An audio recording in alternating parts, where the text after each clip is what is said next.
ఇలా ప్రైవేట్ టీచర్లు దాదాపు 1,00,000 మంది టీచర్లు ప్రైవేట్ టీచర్లు ఇలా ఉపాధి లేక శాలరీ లేక ఇలా బిచ్చమెత్తుకునే పరిస్థితి, కిడ్నీలు అమ్ముకునే పరిస్థితి, దాదాపు 20 మంది ఆత్మహత్య చేసుకున్న సందర్భాన్ని ఒక్కసారి గుర్తు తీసుకోండి.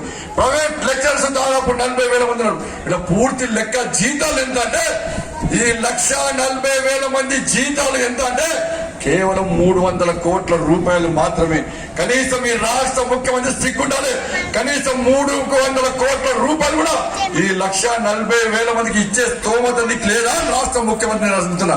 కోట్ల రూపాయలు గుంట లెక్క దున్నపోతులక దోచుకుంటారు. ఇలా ప్రైవేట్ టీచర్స్ లెక్చర్లకు కనీసం 300 కోట్లు ఇచ్చే స్తోమత లేకుంటే నువ్వు ఈ రాష్ట్రానికి ముఖ్యమంత్రివే కావాలన్న విషయాన్ని ఈ రాష్ట్ర ముఖ్యమంత్రి గుర్తుంచుకోవాలి. అందుకే ప్రైవేట్ టీచర్స్ లెక్చరర్స్ కు నేను హామీస్తున్న భారతీయ జనతా పార్టీ రాష్ట్ర అధ్యక్షుడిగా మీరు కష్టపడి తిరగండి. భారతీయ జనతా పార్టీ అభ్యర్థులను గెలిపించండి. మేయర్ పదవి మాకు అప్పయపడి ఈ దానిలో 50% 300 కోట్లలో సగం పైసలను ఇలా యాజమాన్యంతో మాట్లాడి మీకు ఇప్పిస్తాం. సగం పైసలు భారతీయ జనతా పార్టీ మీకు ఎట్టి పరిస్థితుల్లో ఇస్తారన్న విషయాన్ని ఒక్కసారి గుర్తు